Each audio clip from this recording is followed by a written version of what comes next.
Nous nous réjouissons dans la présence de l'Éternel quand il s'agit d'aller à la maison du grand Dieu pour apprendre, pour nous laisser entraîner dans la mouvance de son esprit. Bonjour et bienvenue à Wake Up. Vous êtes bien sûr sous Lumière du Monde télévisé et vous êtes avec toute la team pour vous apporter l'instruction et la joie du Seigneur. Mati, on va commencer par toi, présente, belle et puis toujours radieuse. Bonjour. Merci Madi. Bonjour à toi. Et bien vêtue, j'aime bien. Et bonjour chez vous à la maison. Bon, on a voulu commencer par les femmes, elle est la seule sur le plateau. Oui, et la puis voilà.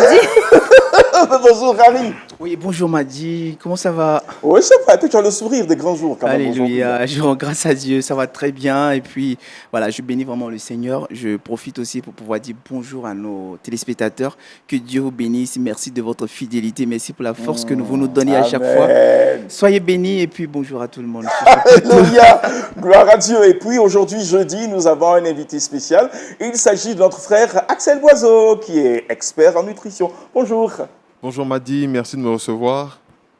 Quel est votre secret pour avoir autant d'énergie, pour avoir la pêche tous les jours sur le plateau? Alors la première des réponses, ça sera de dire que c'est la grâce de Dieu. Et puis bon, les autres, la suite des réponses peut-être interviendra lorsque vous aurez votre exposé. Je pense que ça va être un de mes sujets même, l'énergie de Madi sur le plateau.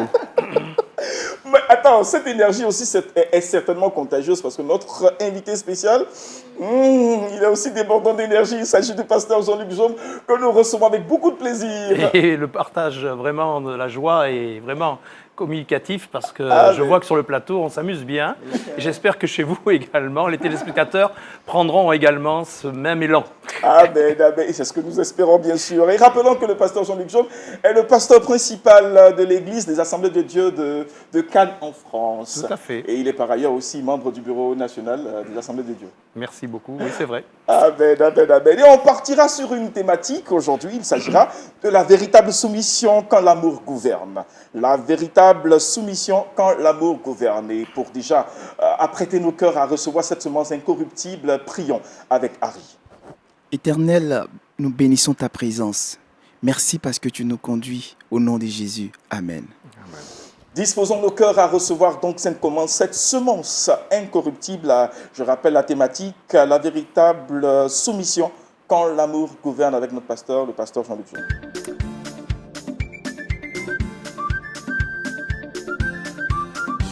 Amen. C'est vrai que ce terme, le mot soumission, dérange beaucoup de personnes.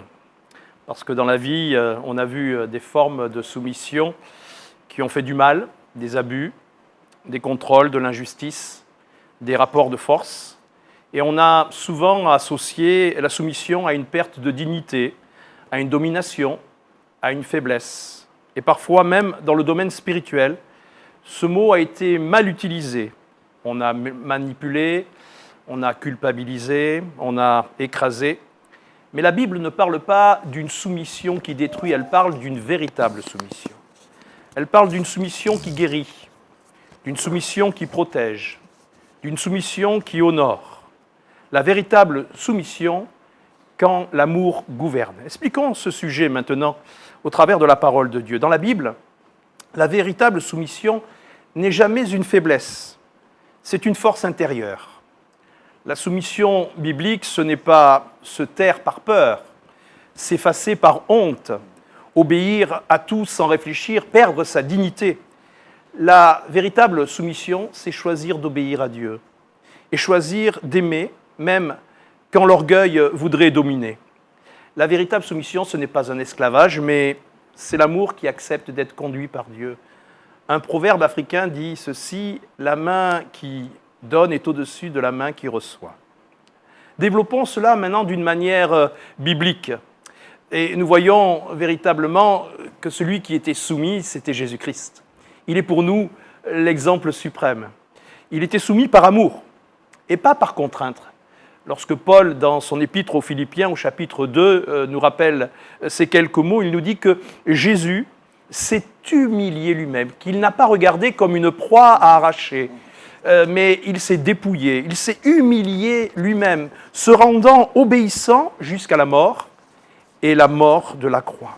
Jésus n'a pas été forcé d'aimer, il a choisi. Sa soumission n'était pas une soumission de faiblesse, mais une soumission de mission.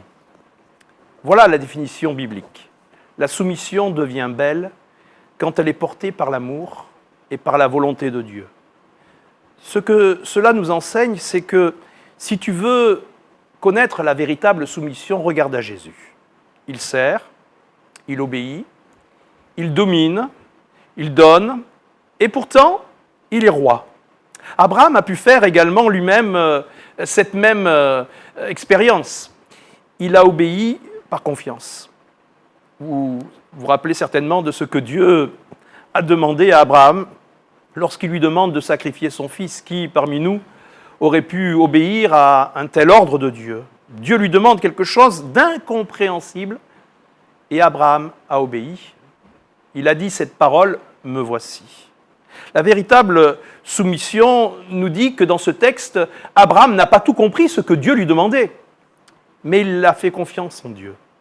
Et cette véritable soumission, ce n'est pas « je comprends tout, donc j'obéis », mais c'est plutôt « je connais Dieu et je lui fais confiance ». Parce qu'il y a des saisons où Dieu va te demander d'obéir dans le silence, parce que dans ton obéissance, tu prépares un grand miracle de Dieu dans ta vie. C'est ça, ce que cela va produire. Abraham est devenu un modèle, pas de perfection, mais de confiance. Mais parce qu'il a obéi à Dieu, se soumettant à cet ordre qui semblait incompréhensible, qu'il est devenu le père d'une grande multitude. Je veux penser bien sûr à Marie, la mère de Jésus, lorsque visitée par l'ange et ne comprenant pas non plus bien précisément toute la parole qui lui était donnée, pouvait dire « Je suis la servante du Seigneur, qu'il me soit fait selon ta parole ». Marie n'avait pas compris le plan de Jésus. Elle savait juste une chose, c'est que Dieu l'avait choisi. Et la Bible nous dit que les uns et les autres, nous sommes des pierres précieuses devant Dieu. Pierres précieuses et choisies. Elle aurait pu dire, par rapport à ce que tu me dis, je vais perdre ma réputation, je suis trop jeune, je ne suis pas encore prêt, on va me juger. Mais elle a dit à cet ange que la parole de Dieu s'accomplisse dans ma vie. Et je crois que c'est ça qui est important. C'est que la parole de Dieu puisse s'accomplir dans notre vie. Voilà ce que fait l'amour. Il nous permet de ne pas chercher à tout contrôler, mais de dire à Dieu, Seigneur, je te fais confiance. La soumission, pour nous, n'est pas une perte, mais c'est une ouverture à la volonté de Dieu. Donc la soumission, selon Dieu, ce n'est pas une domination, comme nous l'entendons souvent dans le langage de notre société. Ce n'est pas une oppression, mais c'est une puissance spirituelle. Quand l'amour de Dieu, quand le véritable amour, même dans un foyer, gouverne le cœur, tu n'as plus besoin de dominer, tu peux obéir. Quelques applications pratiques très simples, juste pour que nous puissions mettre aussi, parce que nous avons reçu la parole de Dieu, mais il ne sert à rien simplement de la recevoir pour avoir de la connaissance. Il nous faut également la mettre en pratique. Voilà ce que nous dit la Bible. D'abord, soumets-toi d'abord à Dieu, avant de te soumettre aux hommes. La soumission qui guérit commence par là. Seigneur, je m'aligne sur toi. Soumettez-vous donc à Dieu, résistez au diable, et il fuira loin de vous. Quand tu es soumis à Dieu, tu n'es pas manipulable. Deuxièmement, l'amour va transformer l'obéissance, je dirais, en offrande, en don. Quand tu obéis sans amour, tu deviens dur. Mais quand tu obéis avec l'amour, tu deviens malléable, tu deviens stable. Jean nous rappellera ceci, si vous m'aimez, si vous gardez mes commandements, alors vous montrerez qu'il y a le véritable amour du Père chez vous. Et puis, la vraie soumission, elle produit la paix. Elle ne produit pas la peur. Dieu ne te soumet pas pour t'écraser, il te conduit pour t'élever. Tous ceux qui sont conduits par l'Esprit de Dieu sont fils de Dieu. Amen. Si je devais terminer et donner une phrase de clôture à ce que nous partageons, je dirais « Ne laisse pas le monde voler la beauté de la soumission biblique, de la véritable soumission. » Quand l'amour gouverne, la soumission devient une force et l'obéissance devient un chemin vers la gloire de Dieu. Un seul verset à retenir, « Soumettez-vous donc à Dieu, résistez au diable, et il fuira loin de vous. » Certainement. Amen. Certainement, il fuira loin de nous et nous voulons ouvrir le champ de discussion parce qu'il est question de méditation. Alors, allons avec notre frère Axel pour son intervention. Oui, une des paroles du pasteur qui m'a marqué, c'est pas parce que je connais tout que je suis, c'est parce que je connais Dieu, donc je lui fais confiance. Et servir avec amour pour être malléable. C'est à ce moment-là qu'on est malléable. Effectivement, c'est très pratique. Et quand le pasteur parlait, je me disais, ah oui, on peut faire la même chose, mais de façon différente. Et ça donne un résultat différent. Amen. Être soumis comme ça, je pense que ça change tout. Marie? Oui, moi je retiens cette phrase du pasteur, l'obéissance est le chemin vers la gloire de Dieu. Et donc je conseillerais tout simplement à chacun de nous d'apprendre à obéir parce qu'il est évident qu'obéir n'est pas vraiment un exercice facile. Mais il faut déjà accepter et puis avec le temps, le Seigneur prendra la peine, sinon le temps également, de nous façonner et puis de nous rendre totalement obéissants. Et puis c'est pour notre bien en tout cas. Et puis, moi, je me permettrai une question au pasteur. Est-ce que le manque d'amour est la résultante du manque de soumission? Et ça, on peut bifurquer sur les foyers ou peut-être quelque part dans le monde du travail. Est-ce la cause? En tous les cas, Ou bien c'est un manque d'éducation, carrément? je pourrais prendre l'exemple d'une femme et d'un mari. Généralement, la femme est soumise parce qu'elle se sent aimée. Très bien. Je pense que cela répondra également à notre question, que ce soit pour l'homme ou pour la femme. Oui. Le manque d'amour. D'accord. Donc, il faut suffisamment aimer, comme nous en recevons du Seigneur. Que le nom du Seigneur soit béni. Bon, Mathie, j'espère qu'il y a beaucoup d'amour que tu as donné. Hein? Oh oui. N'est-ce pas? Oh oui. D'accord. Permettons alors aux téléspectateurs de réagir sur notre plateforme. Nous parlons de méditation. On a aussi besoin de vos réactions et de vos commentaires sur notre plateforme Lumière du Monde Télévision, sur Facebook ou sur YouTube. Cela nous donne l'occasion de prier avec nos pasteurs Amen. pour que nous puissions déborder d'amour et être soumis au Gloire à Seigneur. Dieu. Seigneur, délivre-nous de l'orgueil, délivre-nous de la domination, délivre-nous de la peur. Apprends-nous la soumission qui vient de l'amour. Nous voulons être soumis à toi, conduits par ton esprit et obéir non par contrainte mais par confiance. Amen. Guéris ceux qui ont été blessés par de fausses soumissions et restaure-nous en beauté et pour la beauté de l'obéissance au nom de Jésus. Amen. Amen. Nous sommes bénis par le nom du Seigneur à travers sa parole. Et c'est le lieu indiqué pour permettre à Harry de se mettre en position parce que nous partons à Culture Actu.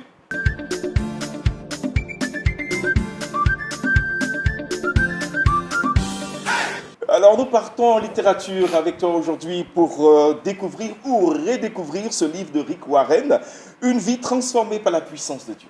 Exactement. Alors aujourd'hui, nous parlons littérature. Si vous êtes donc féru de littérature chrétienne, je pense que cet espace est le vôtre. Alors l'ouvrage que nous vous proposons aujourd'hui est intitulé comme nous l'avons dit, Une vie transformée par la puissance de Dieu. Et c'est une œuvre écrite par le pasteur écrivain Rick Warren, voilà, pasteur américain, j'allais même ajouter. Voilà, Rick Warren qui est l'auteur de plusieurs œuvres à succès, pour ne pas dire auteur de plusieurs best-sellers mondiaux. Alors, dans cet ouvrage, l'auteur nous propose quatre clés essentielles qui permettront aux lecteurs de pouvoir avoir une vie transformée par la puissance de Dieu. Alors, la première clé proposée par l'auteur est celle de la transformation intérieure. Ici, l'auteur nous explique que pour avoir une vie triomphante, une vie totalement transformée par la puissance de Dieu, il faut déjà commencer par l'intérieur, par le changement de mentalité. Voilà, je ne vais pas vraiment faire assez de commentaires là-dessus. La deuxième clé, tout à fait, pour permettre aux gens de le lire. La deuxième clé proposée par l'auteur est la collaboration avec le Saint-Esprit. Ici, l'auteur veut nous faire comprendre que nous pouvons agir de par notre propre force, de par notre propre capacité, mais il est toujours bienséant d'associer le Saint-Esprit à nos décisions, d'associer le Saint-Esprit à tout ce que nous entreprenons.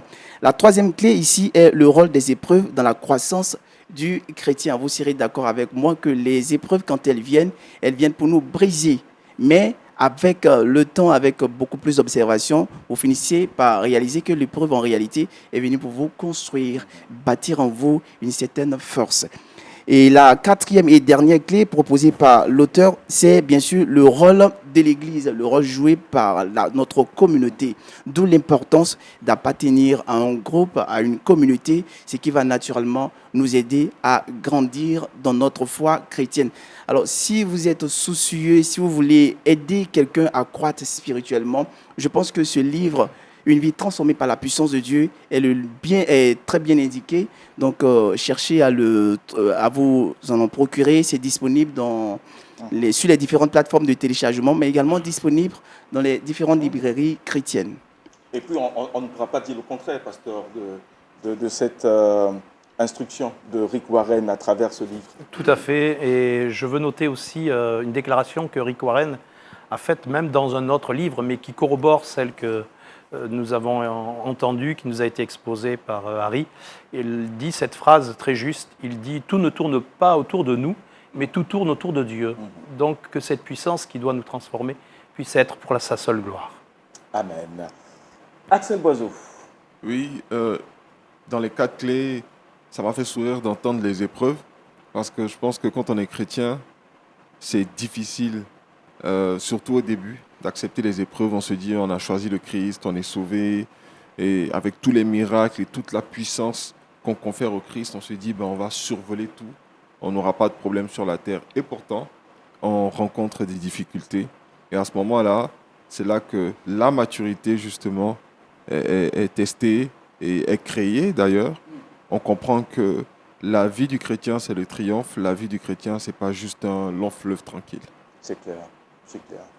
Et puis la quatrième clé aussi me parle beaucoup, celle de la communauté chrétienne, de l'Église, parce que quand on finit de vivre ces épreuves, qu'on est instruit par le Saint-Esprit et tout renouvelé, s'il est bien d'avoir des frères et sœurs qui nous aident à remarcher à nouveau, à reprendre le sens de la vie, de vraiment vivre à nouveau, parce que quand on n'est pas soutenu, qu'on est seul, on devient vraiment fragile et l'ennemi peut encore nous conduire dans une autre traversée de preuves, etc. Et vraiment, il est bon d'avoir des frères et sœurs dans le Seigneur. Amen. Alors, je vous ai comme frère et sœur et j'en suis heureux. Voilà, pasteur, merci en tout cas d'être sur notre plateau et puis de nous faire sentir que nous avons un Père, nous avons toujours un guide, nous avons... Toujours. Heureusement. Voilà, et donc cela nous donne l'opportunité de découvrir encore autre chose à travers la vidéo du jour. Et ce que nous allons découvrir, c'est lorsque la technologie intervient au service de l'hygiène. Bon, alors, sans plus tarder, je ne vais pas faire de commentaires, on regarde la vidéo d'abord, et puis après, on débriefe.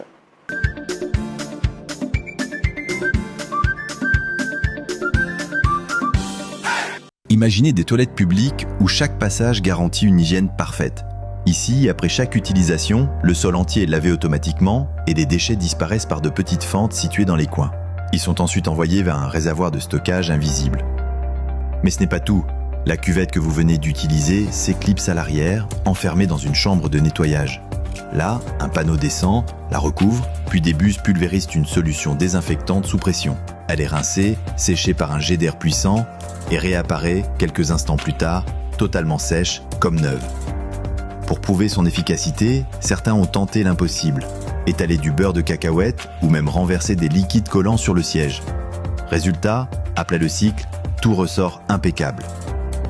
Ces toilettes futuristes sont déjà en service au Japon, un pays reconnu pour son obsession de la propreté et de la technologie. Pour entrer, il suffit de scanner une carte et l'utilisation est facturée à la minute. Une innovation qui combine confort, automatisation et hygiène irréprochable. Nous allons maintenant procéder juste à nos différents commentaires. On va commencer par Axel Boiseau. Il y a quand même le bien-être dans cette posture. Quel est déjà le regard que vous avez? La technologie au service de l'humain. Et je pense que c'est... on parlait la dernière fois ici de science sans conscience. Il y a l'opposé aussi. Il y a ce qui sert à l'humain, ce qui nous permet d'avancer quand on le voit. Et je pense que il faut...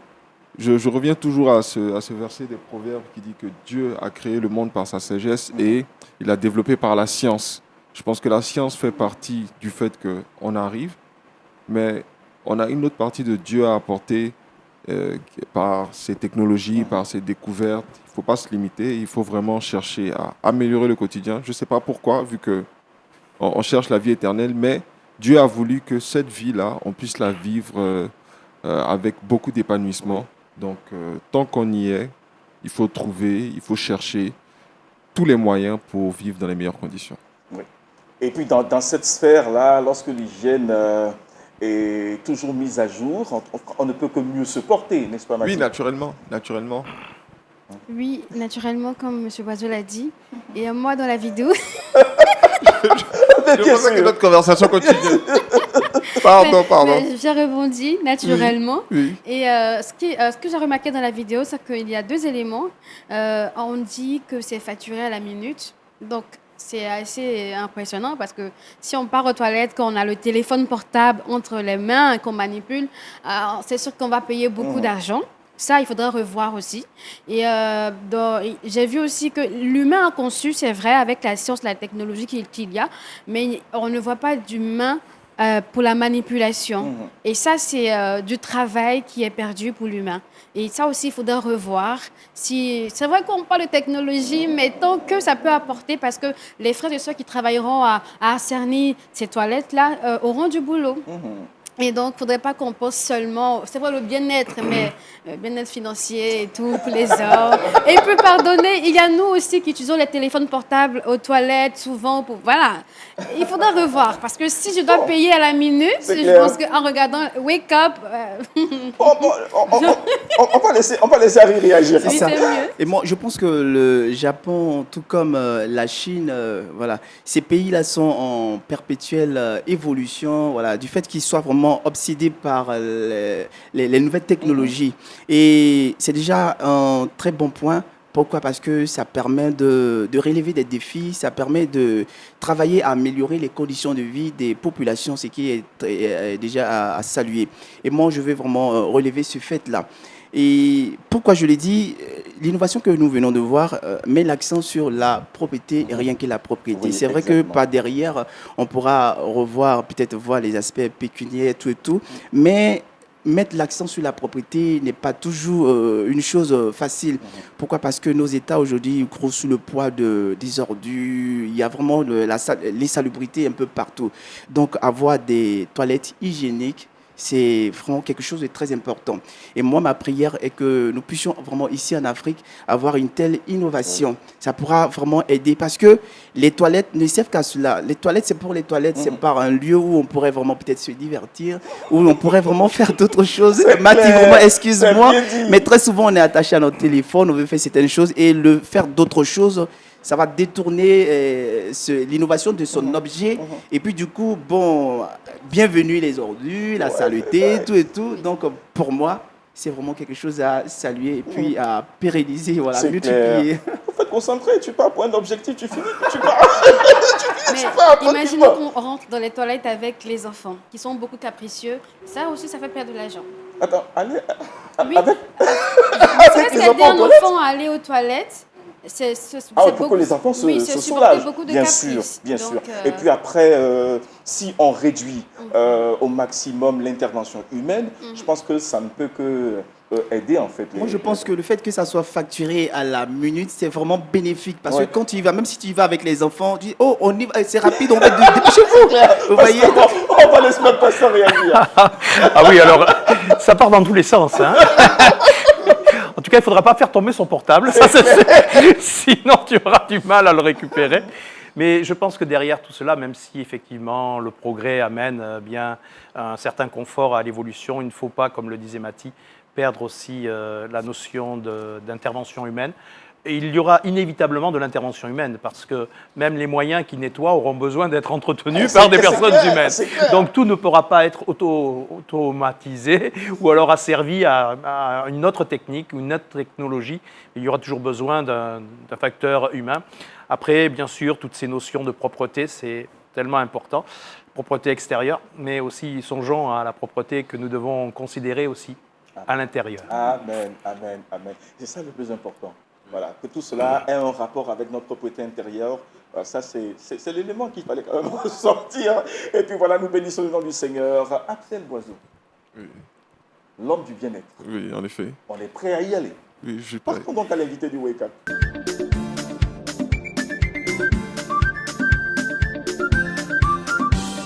Et nous parlons aujourd'hui avec notre nutritionniste du bien-être. Alors, 2026.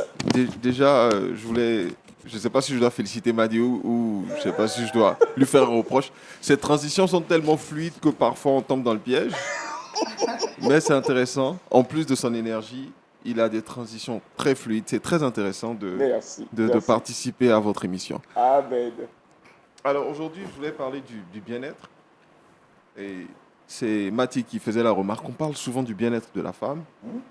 On parle moins du bien-être de l'homme. Et ce n'est pas juste de dénoncer des titres, mais c'est comment penser le bien-être de l'homme en 2026. Ouais. Aujourd'hui, avec les technologies, avec ce qu'on vit, avec tout ce qu'on vient de regarder, hein, comment faut penser le bien-être de l'homme. Alors, j'ai 5 points que je voudrais exposer. D'abord, la spiritualité et la recherche de sens. Beaucoup d'hommes aujourd'hui tombent dans la dépression parce qu'ils manquent de spiritualité et ils manquent de sens. On a vu, Abigras nous faisait une remarque un jour sur les statistiques des personnes athées dans le monde. Les gens s'éloignent de plus en plus de la spiritualité et encore plus du Christ. Donc aujourd'hui, les richesses, les connaissances et le fait de « je dois croire en moi » éloignent les gens de « avant de croire en moi, je dois croire en Dieu qui est auteur de ma vie ». Et on se rend compte qu'à notre siècle, les hommes ont besoin de but, ils ont besoin de sens pour leur vie et ça nous crée beaucoup de problèmes au niveau de la santé mentale. Ils ont résumé souvent la vie des hommes à boulot, dodo. Or, il y a bien plus que ça dans la vie. Et il faut donc que les hommes se tournent vers la spiritualité, ils se tournent vers Dieu, ils posent des questions. Nous sommes à l'ère de l'information et il faut que vous demandiez des conseils. Je vous demanderai, dans mon cas, de rencontrer des pasteurs, échanger avec des pasteurs, lire des livres, comme Harry nous l'a indiqué tout à l'heure, parce qu'il y a des psychologues qui ont indiqué que lire, c'est avoir une discussion avec l'auteur. Donc, si vous n'avez pas la possibilité de croiser les pasteurs au quotidien, les œuvres qu'ils laissent ou les enseignements aujourd'hui sur le digital pour vous rapprocher du sens de la vie. Il y a aussi l'aspect émotionnel et mental. Je parlais de l'énergie de Madi tout à l'heure, qui est contagieuse.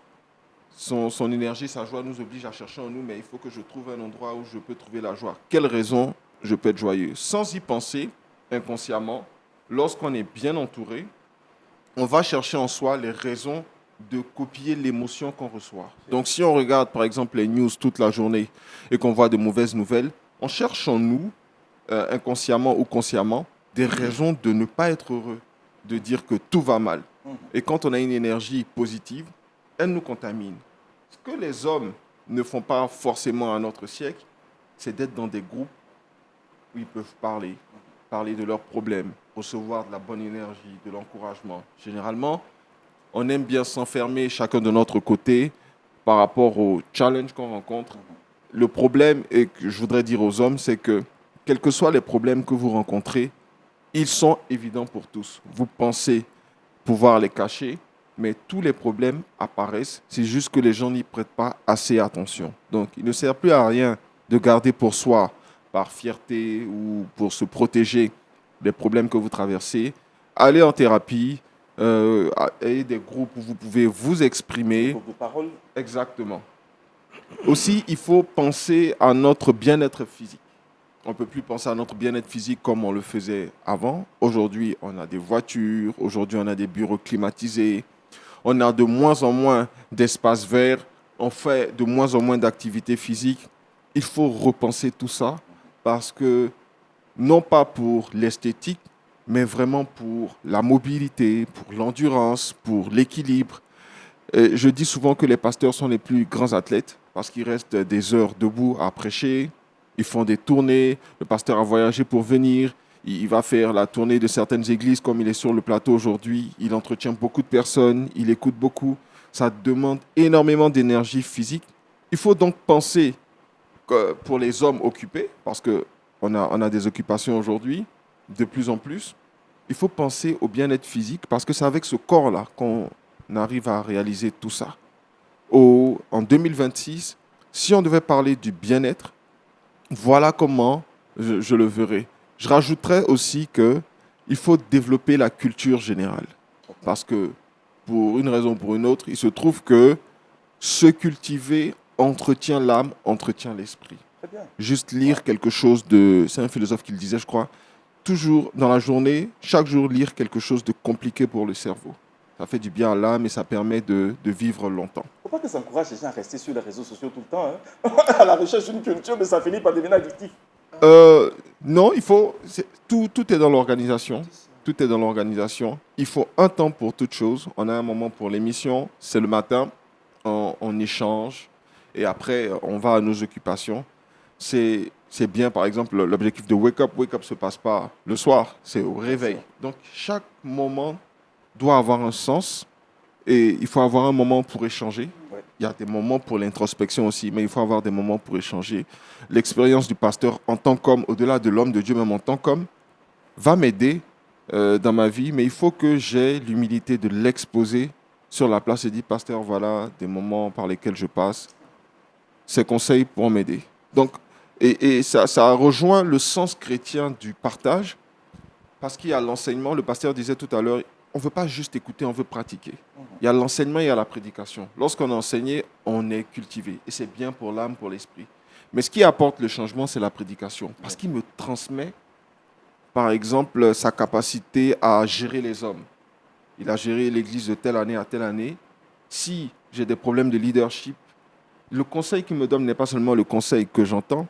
Il y a aussi, dans cette transmission, l'énergie qu'il y a mis, son expérience. Donc, la prédication est un aspect du partage. Il faut se rapprocher les uns des autres et chercher conseil pour les challenges que nous rencontrons. Voilà en quelques points cités le bien-être que chacun d'entre nous devra faire l'effort d'implémenter en lui pour pouvoir se porter au mieux en cette année. Pasteur, il disait tantôt que tenir longtemps en train de prêcher, c'est du sport. Et pourtant, on vous recommande de faire du sport après. Oui, et je devrais en faire plus souvent, je dois l'avouer, que depuis quelque temps, je n'ai plus trop eu l'occasion d'en faire, mais j'entends les conseils. Et en tant que pasteur, nous avons besoin aussi d'entendre d'hommes avertis, de bons conseils. Je crois que l'échange est très important. On soulignait tout à l'heure les groupes de parole. Moi, je veux souligner aussi le travail de tous ces médecins, et de tout, quel que soit le sujet dans lequel ils travaillent, parce qu'ils sont très souvent confrontés à des problèmes. En fait, on a l'impression que docteur, tout ça, c'est de formidables métiers, mais en fait, ils n'entendent plus souvent que des problèmes, que des solutions. Oui. Et je crois qu'il faut aussi leur rendre une fière chandelle, comme on le dit, et honorer aussi ces hommes, quels qu'ils soient, pour leur travail et aussi leur expérience. Harry, tu avais une question? Oui, non, je n'ai pas de question. Je voulais juste aller dans le même sens que Axel. Lorsqu'il disait que chaque moment dans la vie d'un homme doit avoir un sens. C'est très important. Il nous arrive tous à un moment où on est un peu oisif, où on s'ennuie un peu. Et je pense que ce moment-là doit être vraiment utilisé à profit. À ce moment précis, là où on s'invite, on sent vraiment qu'on s'ennuie, on peut prendre ce moment-là pour pouvoir apprendre quelque chose de nouveau. Il faut juste apprendre à se discipliner, se disposer, se discipliner. Donc, c'est juste pour pouvoir corroborer ces propos. Très bien. Et puis, une petite question autour du burn-out, qui est souvent un syndrome qui affecte les travailleurs. Alors, à quel moment, dans ces éléments du bien-être, on peut ne pas avoir du burn-out? Le burn-out vient souvent parce qu'on a un problème de priorité. La stratégie et l'organisation, ça fait partie des points essentiels dans la vie d'un homme. Alors, on a 4 ressources essentiellement. On a les ressources financières et matérielles, les chemises qu'on a, les chaussures qu'on a, l'argent qu'on a en compte en banque, ou la voiture, le vélo qu'on a. C'est des ressources matérielles. Comment les utiliser? On a des ressources humaines. Voilà.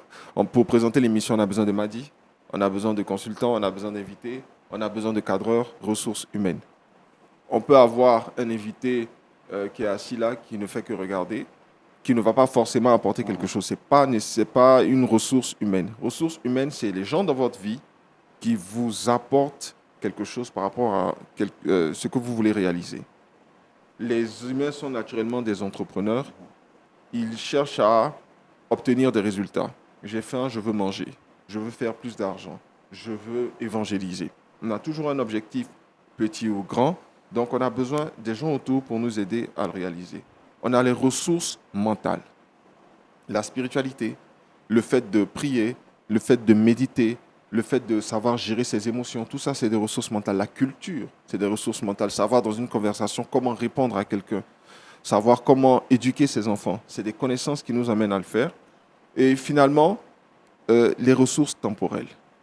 Harry en parlait tout à l'heure. Comment user de son temps? Alors, donc, c'est toutes ces ressources qui ne sont pas gérées, qui peuvent Qui provoquer... crée le burn-out. Ok. Alors, quand on ne sait pas mettre la bonne chose au bon moment, quand on n'a pas les bonnes... Les personnes, parfois, peuvent tirer notre énergie vers le bas. Lorsqu'on utilise mal ces ressources matérielles, et quand on n'a pas les bonnes ressources mentales, on nous parle du fruit de l'esprit. Le fruit de l'esprit, c'est le cœur des ressources mentales. Oui. Le cœur des ressources mentales. Alors, les dons de l'esprit, pareil aussi. Donc, quand on n'est pas dans les bonnes dispositions mentales, quand on n'a pas les bonnes personnes autour de nous, quand on n'utilise pas bien son temps, quand on procrastine, par exemple, quand on manque de but, je parlais de spiritualité et de sens de la vie, quand on manque de but, on procrastine souvent, donc on utilise mal son temps. Et finalement, quand toutes ces ressources-là, qui sont à notre disposition pour créer de la valeur dans notre vie, sont mal utilisées, ça crée... ça nous retarde, premièrement, et ça crée ce sentiment d'urgence là où il n'y en a pas.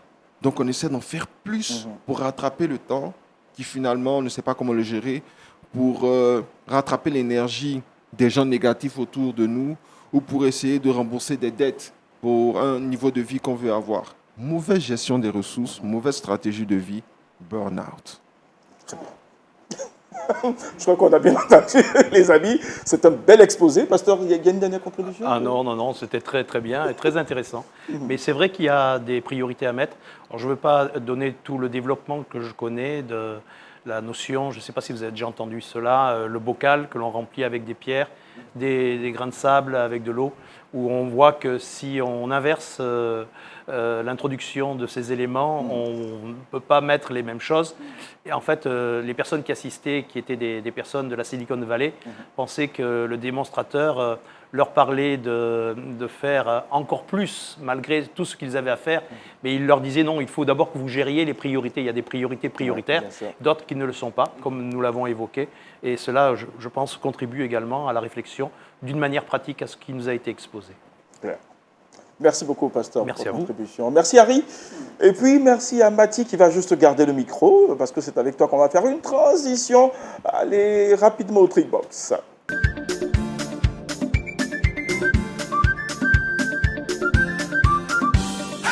Trickbox, nous parlerons évidemment des astuces pour, cette fois-ci, réparer les embouts du cordon de jogging. Le pantalon jogging. Bon, astuce homme, je pense. Oui, c'est une astuce homme. Aujourd'hui, je vous donne une petite astuce maligne qui vous permettra de sauver vos pantalons de sport. Alors, ceux qui se mettront au sport, il faut attentivement écouter cette astuce. On a tous un jogging, on a tous un pantalon de sport qui s'effiloche au fil du temps. Alors, ceux qui ne savent pas c'est quoi le cordon de serrage, le cordon, l'embout en question dont je parle, en fait, je parle du cordon de serrage qui permet de serrer la petite ficelle qui permet de serrer donc le pantalon, qui n'a pas de ceinturon.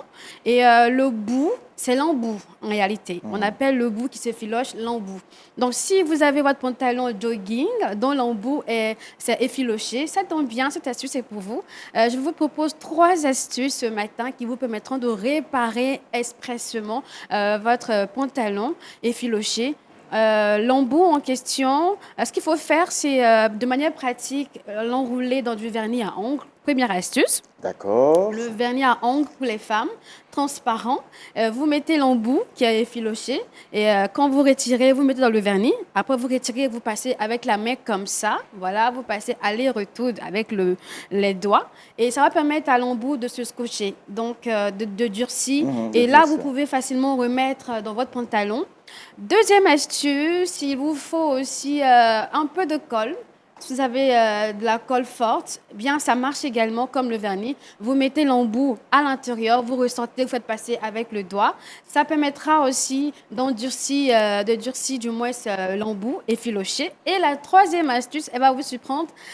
Vous savez, la paille qu'on utilise pour boire de la boisson, pour savourer les cocktails, bien, ça peut nous aider aussi à, pourquoi pas, réparer l'embout de notre cordon de serrage.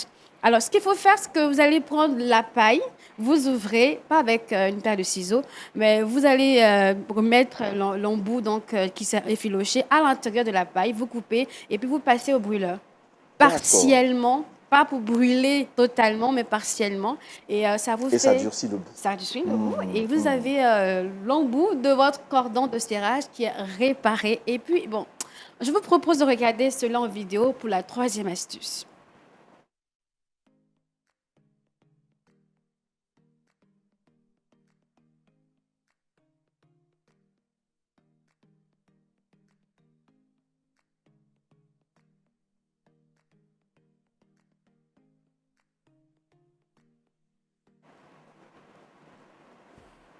N'est-ce pas que c'est intéressant? Très intéressant. Et d'ailleurs. les hommes n'ont plus de raison pour ne pas faire le sport, pour dire que mon pantalon, non, c'est fini. Maintenant, on a l'astuce. Et le jeudi prochain, exclusivement, je vais vous montrer comment faire rentrer cet embout, si jamais l'embout ressort du cordon de serrage. Bon, c'est ça qui allait m'intéresser parce que ça m'est déjà arrivé. Mais il faut réparer l'embout qui est effiloché parce qu'au fur et à mesure, ça se répand Oui, bien et on sûr. perd la ficelle en question. Je l'ai déjà perdu cette ficelle, ça m'a créé beaucoup de soucis. Oui, c'est vrai. Franchement. Allez, Harry, est-ce qu'on est prêt avec toi? Oui, on peut y aller. D'accord, allons-y donc à découvrir quelques mots secrets dont Harry a les secrets, évidemment.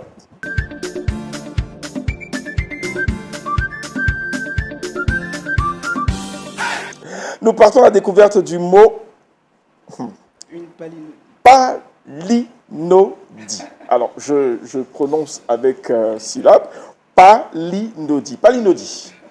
Il faut dire qu'à l'origine, une palinodie est un poème dans lequel l'auteur revenait sur des déclarations, revenait sur des arguments antérieurs.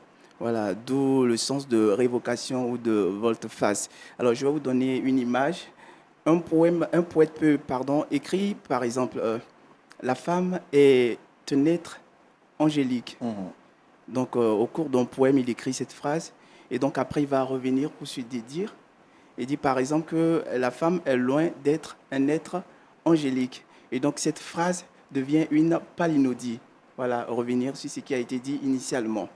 Aujourd'hui, en littérature, une palinodie désigne une figure de style dans laquelle l'auteur également révoque des arguments antérieurs. Voilà. Et aujourd'hui, dans le langage soutenu, pour faire simple, et c'est à là que je vais en venir, une palinodie, c'est un changement brusque d'opinion ou tout simplement un changement brusque d'attitude envers une tierce personne. Je ne sais pas si vous comprenez. Une palinodie, aujourd'hui, dans le sens propre, dans le sens figuré, je pourrais même dire, voilà, dans le langage soutenu, une palinodie, c'est un changement brusque d'opinion, un changement brusque d'attitude. Alors, il faut dire que ce mot est aussi à l'origine de l'expression chanter la palinodie, qui veut dire également changer d'opinion, qui veut dire tout simplement se rétracter. Voilà. Donc, j'espère que c'est bien clair pour vous. C'est très bien clair. Voilà. Et comme synonyme, nous avons un désaveu, nous avons un changement, nous avons un revirement, nous avons une rétractation. Alors, Madi, si tu permets, je vais donner l'orthographe du mot palinodie. Nous avons P-A-L-I-N-O-D-I-E. Ça m'a fait penser à nos politiciens, bon. Oui, exactement. Je ne voulais pas vraiment aller plus. Exactement. Ils sont trop dans la palinodie, exactement. franchement. C'est ce que nous avons comme avec nos politiciens. Et ils font beaucoup de la palinodie, mais on est obligé. Ils ne savent pas ce que ça veut dire, franchement. Ben si, parce que souvent en politique, on dit que pour être un bon politicien, il faut avoir de la mémoire, mais il faut aussi ne pas avoir de mémoire. Ah ouais. C'est une belle palinodie. Belle palinodie, exactement. Exactement. Allez, Axel, mot de fin? Mot de fin, ne faites pas de palinodie dans la vie. Christ est resté constant du début jusqu'à la fin. Wow. Amen. Pasteur, on parlait de soumission. Conclusion, mot de fin? Ben écoutez, soyez soumis les uns aux autres car c'est à cet égard que vous rendrez aussi un culte agréable à Dieu. Amen. Verset boussole enfin. Jacques 4, le verset 7 qui nous dit « Soumettez-vous donc à Dieu et résistez au diable, et il fuira loin de vous. » Et c'est avec amour, avec beaucoup de fidélité que nous voulons mettre une conclusion à cette matinale d'aujourd'hui. Nous allons quand même continuer, poursuivre, mais bon, il faut bien terminer, bien sûr. Allez, prenez rendez-vous pour la semaine prochaine, même amour, même fidélité pour mardi prochain. Et puis, bonne suite des programmes sur les antennes de Lumière du Monde Télévision. Demain, ça sera vendredi. On terminera en beauté avec Nami Siloué. Sur ce, shalom chez vous. Au revoir.